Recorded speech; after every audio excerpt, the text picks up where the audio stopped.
Assalamualaikum warahmatullahi wabarakatuh. Halo guys, bertemu lagi dengan kita di podcast Baru Belajar Merdeka. Saya dari kelas 12 packaging 1. Di sini saya perwakilan dari kelompok 5. Di podcast kali ini ada yang spesial loh. Kenapa di podcast kali ini ada yang spesial? Karena di sini kita akan membahas tentang kopi. Jangan mengaku pencinta kopi kalau tidak tahu apa itu filosofi kopi. Karena di sini kita akan bahas tentang kopi.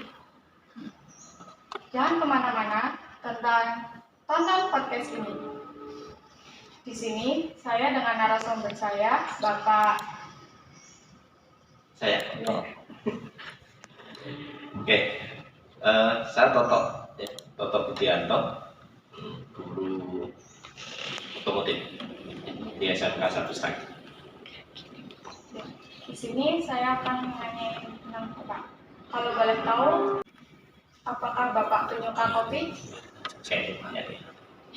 Kopi dibilang suka, ya suka. Hampir tiap hari saya kopi. Cuman ya dibilang sampai pecinta ya belum lah. Karena bagi saya kopi itu inspirasi. Jenis kopi apa sih yang paling Bapak suka? Kopi jenis, kalau saya suka yang kopi hitam, entah itu jenisnya. Jadi kalau kita lihat kopi itu kan ada beberapa jenis ya.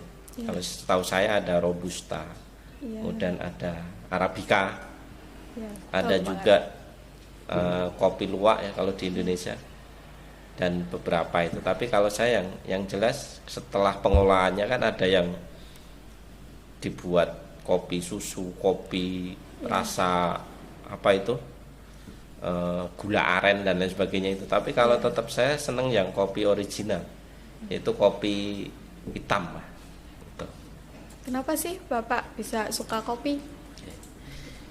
Saya suka kopi ya, karena tadi saya bilang kopi itu inspirasi. Yang nanya kopi itu kan sekarang sudah sangat ini ya, filosofinya sangat luar biasa sekali itu kalau kita bicara tentang kopi. Jadi kopi itu sekarang hampir semuanya suka itu. Bahkan kalau dibilang saya itu pengen seperti kopi. Nah, ya, kopi itu biarpun rasanya pahit, ya, tapi disukai banyak orang. Ya itu. Kemudian kopi itu tidak memilih-milih penikmat, ya kan? Jadi yang namanya kopi itu siapapun yang akan menikmati tanpa membeda-bedakan dan bisa diterima semuanya, itulah kopi. Sehingga kadang saya ingin jadi sebuah kopi meskipun pahit, ya, tapi disukai banyak orang tanpa membeda-bedakan orang. Ya kita semua di depan kopi itu sama gitu. Itu yang saya suka dari kopi. Ini dari kelas packaging kita kan ada beberapa produk kopi. Menurut Bapak, apakah produk kopi ini pantas untuk dipasarkan? Kayak contohnya di Alfamaret, Indomaret, gitu Pak. Yang mana? Ini? Iya, seperti ini contohnya. Ya. Saya kira kopi itu dimanapun pantas ya, mau itu cuman kan dengan di packaging yang lebih menarik, kemudian di kemas yang lebih original, kemudian lebih higienis, otomatis kan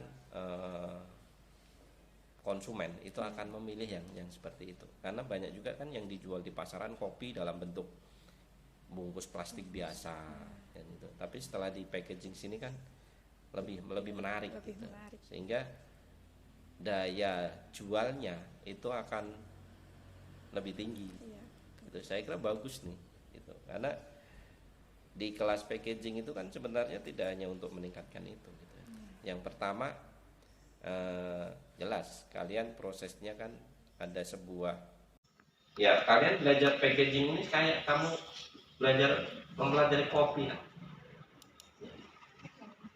Ya, di dalam kopi itu kan kayak kehidupan ya. Itu bahwa dalam kehidupan itu pasti ada rasa pahitnya. Begitu kopi mau dikasih gula pun tetap rasa pahitnya muncul.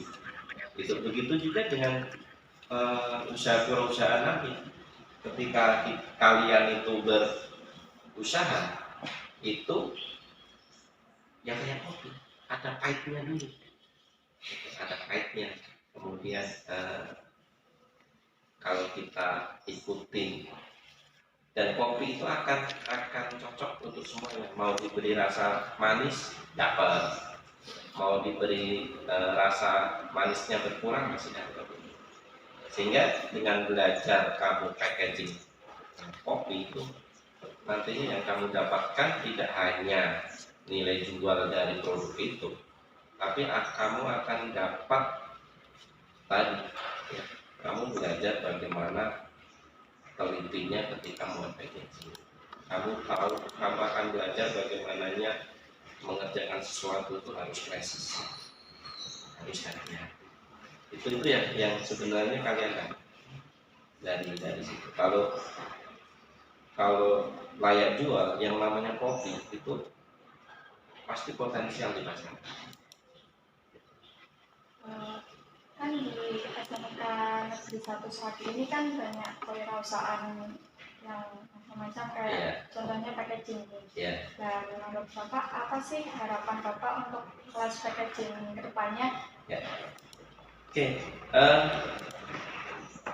Kebetulan yang pertama kali merintis tentang tulis perusahaan itu saya di SMA 1 Serabi. Makanya dalam podcast baru belajar merdeka. Sekarang kan baru istilahnya merdeka belajar gitu ya. Tapi di sini kita kasih nama baru belajar merdeka. Kita belajar merdeka dulu. Itu. Bagaimana siswa atau anak-anak itu belajar sesuai dengan passionnya. Saya pengen belajar ini, gitu kan? Ya udah, itu adalah prosesnya. Kemudian bagaimana anak mencapai tingkat kemandirian untuk belajar. Yang namanya merdeka itu kan bukan berarti bebas. Di sini merdeka itu kan berarti mandiri. Nah, disinilah kita ajarkan anak untuk secara kesadaran, secara mandiri untuk belajar sesuai dengan kemauan dari rasa dorongan diri itu. Nah, dalam kelas perusahaan yang kalau nggak salah ada 5 kelas perusahaan, yang salah satunya packaging, kemudian batik, ya batik dan seni, kemudian apa lagi? Ada souvenir ya, souvenir dan arts, kemudian ada kriya, dan juga di kimia ya, teknik kimia. Nah, di situ para siswa belajar. Yang pertama mereka memilih mau kemana. Kemudian dalam belajar perusahaan disinilah yang target dari sekolah itu tidak hanya menghasilkan sebuah produk, tapi menghasilkan jiwa-jiwa perusahaannya. Ya. Karena di situ yang dimunculkan bagaimana menumbuhkan keuletan tadi yang tadi saya sebutkan teliti, presisi dan jiwa-jiwa. Nah, salah satunya di packaging. Jadi harapan saya tidak hanya sampai di sini. Ini baru awal nih kalau saya lihat, kalau saya progresnya ini baru sekitar 40%. Dan ini yang packaging luar biasa. Ya, luar biasa dalam artian gini. Harapan saya bagaimana nanti kelas-kelas kewirausahaan ini tidak hanya sampai ke memunculkan jiwa-jiwa perusahaan pada siswa, tapi bagaimana real bisa bermanfaat bagi masyarakat, terutama UMKM di Kabupaten Pekalongan. Misalnya di sini ya, kamu di packaging, kebetulan di kopi. Kopi kan nggak roaster sendiri kan. Nah, kita ambil dari UMKM. Ya, banyak di daerah Pekalongan, terutama daerah gunung kan juga banyak petani kopi kan. Nah, di situ kita ambil. Syukur nanti kita bisa roaster sendiri. Sehingga kalian belajar bagaimana memproses kopi dari masih biji menjadi bubuk. Ya, syukur nanti bisa menjadi siap pakai, gitu. Siap minum. Gitu. Syukur nanti di SMK ini punya sebuah kafe sendiri. Kita nikmati sendiri. Kalian tidak hanya sebagai packaging, tapi di situ sebagai baristanya misalnya, kalian ada kemampuan untuk menyediakan menyeduh kopi gitu. Kan asik gitu kan. Iya, asik. Ya enggak, kopi dengan berbagai, sekarang kan penyajian kopi macam-macam kan. Misalnya kopi cinta, ya, gitu. Jadi harapan saya sampai ke arah sana. Suatu saat ada sebuah kafe di sini, kemudian anak-anak yang menyediakan, jadi sampai ke poster. Selain itu juga ada brand apa, branding good, apa itu, kopi good ya, kafe ya, buat kopi gitu. Menarik gitu. Kemudian ada juga yang teh best tea gitu. Nah itu kita bisa kombinasikan antara itu. Di situ ada satu kedai gitu. kedai kafe untuk, jadi dari anak untuk anak, karena yang dilihat bukan produknya, tapi tadi biar kalian tuh belajar tidak hanya manis-manisnya terus, tapi kadang-kadang dapat pahitnya gitu. Kayak ini misalnya ya, ini nggak sesuai rencana misalnya gitu, kamu seharian jualan nggak ada yang beli, itulah pahitnya, itu yang harus dirasakan. Gitu. Ya, sampai di sini. Terima kasih untuk waktunya Bapak Toto. Terima kasih sudah meluangkan waktunya untuk podcast ini. Oke. Dan saya mohon maaf untuk tutur kata yang salah. Sampai ketemu lagi di podcast selanjutnya. Tetap Siap. di sini. Ya. Terakhir buat dari saya. Ya, silakan Pak. Mari kita jadi sebuah kopi. Bahwa meskipun pahit, tapi tetap bisa diterima semua orang. Dan jangan cepat menyerah. Kalau istilah saya, tetap sambat, ojo semangat. Baik Pak. Terus bergerak, oke? Sukses untuk kita semua. Makasih Pak. Ya.